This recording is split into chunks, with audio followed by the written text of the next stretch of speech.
بسم اللہ الرحمن الرحیم، السلام علیکم ورحمۃ اللہ وبرکاتہ۔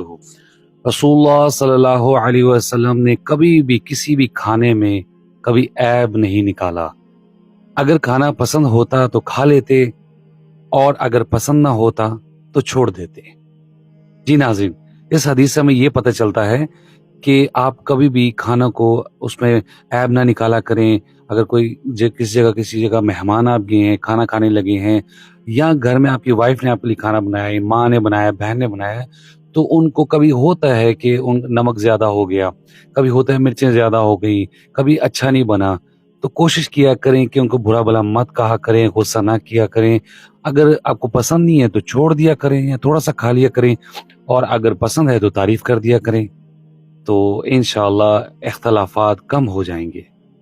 ہمیں چاہیے کہ ہم سنتوں پر عمل کرنے کی کوشش کریں۔